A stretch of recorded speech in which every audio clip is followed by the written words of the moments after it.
নমস্কার বন্ধুরা, বনশ্রীস kitchen and blogs থেকে সবাইকে স্বাগত জানাই। আজ করে দেখাবো কলমি শাক ভাজা। কলমি শাক রান্না করতে সকলেই জানেন, কিন্তু এক একজন এক এক রকম বানান। তো আমি আজকে কিভাবে বানাই সেটাই আপনাদের সাথে শেয়ার করব। এখানে আমি এক আঁটি কলমি শাককে খুব ভালো করে জল দিয়ে ধুয়ে নিয়েছি। শাকের মধ্যে প্রচুর পরিমাণ ধুলোবালি থাকে, তার জন্য শাকটা প্রথমে ভালো করে ধুয়ে তারপরে আমি বটি দিয়ে কুচি কুচি করে বা ঝিরিঝিরি করে কেটে নিয়েছি। এখানে আমি বটি দিয়ে শাকটাকে ঝিরিঝিরি করে কেটে নিয়েছি। আপনারা আপনাদের পছন্দ মতো বা যতটা ঝিরিঝিরি পারবেন ততটা ঝিরিঝিরি করে এই রান্নাটা করার চেষ্টা করবেন। আপনারা চাইলে এটা ছুরি দিয়েও কেটে নিতে পারেন।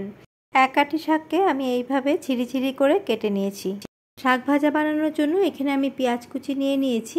দুটো মিডিয়াম সাইজের পেঁয়াজকে কুচি করে নিয়েছি, আর নিয়ে নিয়েছি 4-5টা কাঁচা লঙ্কা, আর নিয়েছি শুকনো লঙ্কা। এই শাক রান্নার ক্ষেত্রে পেঁয়াজের পরিমাণটা একটু বেশি দিলে কিন্তু খেতে ভালো লাগে। চলুন তাহলে এখন রান্নাটা শুরু করা যাক।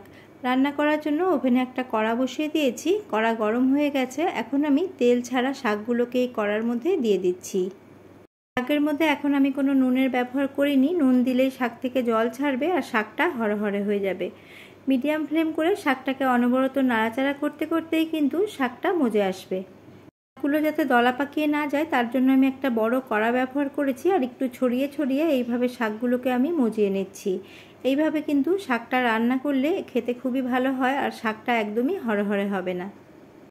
দেখুন, কয়েক মিনিট নাড়াচাড়া করতে করতে শাকটা অনেকটাই মজে এসেছে, আর কড়ার গায়ে এইভাবে লেগে ধরছে। কয়েক মিনিট শাকটাকে নাড়াচাড়া করতে করতে শাকটা অনেকটাই মজে এসেছে, আর কড়ার গায়ে লেগে ধরছে। এই রকম যখন হবে তখন শাকটাকে এই রকম করে ছড়িয়ে ছড়িয়ে শাকটাকে আরেকটুখানি মজিয়ে নিতে হবে।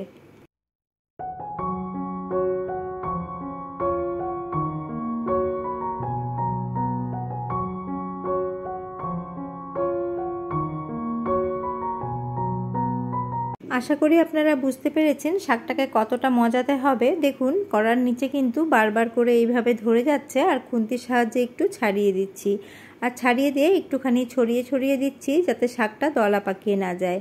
শাকটা আমার মজানো হয়ে গেছে। এবার কড়াটাকে আমি সাইডে নামিয়ে রেখে এই গ্যাসের মধ্যে আরেকটা কড়া বসিয়ে দিয়েছি, আর দিয়ে দিয়েছি পরিমাণ মতো সর্ষের তেল। তেলের মধ্যে দুটো শুকনো লঙ্কা দিয়েছি। এই লঙ্কা দুটোকে শাকের সাথে খাওয়া হবে, তার জন্য এটাকে ভেজে আগে তুলে নেব। আর আপনারাও কি শাকের সাথে লঙ্কা ভাজা খান? আমাকে তাহলে কমেন্ট করে জানাতে পারেন। এই তেলের মধ্যেই আমি আরও দুটো লঙ্কাকে ফাটিয়ে দিয়েছি ফোড়ন হিসেবে। কয়েক সেকেন্ড লঙ্কাগুলোকে একটু ভেজে নিচ্ছি। লঙ্কার কালারটা হালকা চেঞ্জ হয়ে গেছে। এখন আমি পেঁয়াজ কুচি দিয়ে দিলাম। আগেই বলেছি এখানে আমি দুটো মিডিয়াম সাইজের পেঁয়াজকে কুচি করে নিয়েছিলাম। এবার পেঁয়াজগুলোকে আমি ভেজে নেব।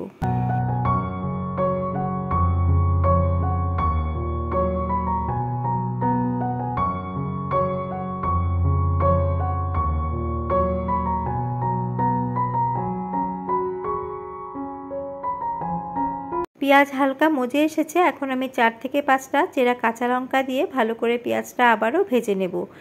আমার পুরনো বন্ধুদের আমার সাথে থাকার জন্য অসংখ্য ধন্যবাদ। আর নতুন কোনো বন্ধুর আমার ভিডিও ভালো লেগে থাকলে আমার চ্যানেলটিকে সাবস্ক্রাইব করার অনুরোধ রইল। দেখুন, পেঁয়াজটা কিন্তু মজে এসেছে, আর এর থেকে বেশি ভাজার প্রয়োজন নেই।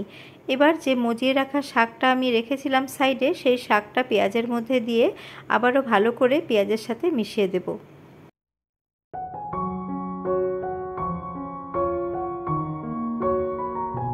পুরোটা শাক কড়ার মধ্যে দিয়ে দিয়েছি। এবার এর মধ্যে আমি পরিমাণ মতো বা হাফ চা চামচ হলুদ গুঁড়ো দিয়ে দিলাম, আর দিয়ে দিচ্ছি পরিমাণ মতো লবণ। আগে কিন্তু আমি লবণের ব্যবহার করিনি, আমি এখনই লবণটা অ্যাড করলাম। এবার মিডিয়াম টু হাই ফ্লেম করে আমি শাকটাকে পেঁয়াজের সাথে খুব ভালো করে ভেজে নেব। অনেকভাবেই তো আপনারা কলমি শাক রান্না করে থাকেন। একবার আমার এই পদ্ধতিতে রান্না করে খেয়ে দেখবেন, আশা করি আপনাদের খুব ভালো লাগবে। শাকের মধ্যে এখন নুন পড়েছে, তার জন্য কিন্তু মিডিয়াম টু হাই ফ্লেম করেই শাকটাকে এখন ভেজে নিতে হবে। যে কোনো শাকই আমাদের স্বাস্থ্যের পক্ষে খুবই উপকারী, তার মধ্যে কলমি শাক হলো অন্যতম। কলমি শাকের মধ্যে প্রচুর পরিমাণ ভিটামিন, মিনারেল এবং আয়রনও রয়েছে। যারা রক্তস্বল্পতায় ভোগেন তাদের জন্য কিন্তু কলমি শাক খুবই ভালো। দেখুন, কথা বলতে বলতে আমার শাক রান্না কিন্তু হয়ে গেছে। এখন আমি আপনাদের সার্ভ করে দেখাচ্ছি। গরম ভাতের সাথে প্রথম পাতে এই শাক খেতে কিন্তু অসাধারণ লাগে, সাথে যদি থাকে একটা শুকনো লঙ্কা। আজকের রেসিপিটি আপনাদের কেমন লাগলো কমেন্ট করে জানাবেন। ভালো লেগে থাকলে লাইক কমেন্ট শেয়ার করবেন। আবারও আমি হাজির হয়ে যাব অন্য কোনো রেসিপি নিয়ে বা ব্লগস নিয়ে। আজ এই পর্যন্তই, নমস্কার।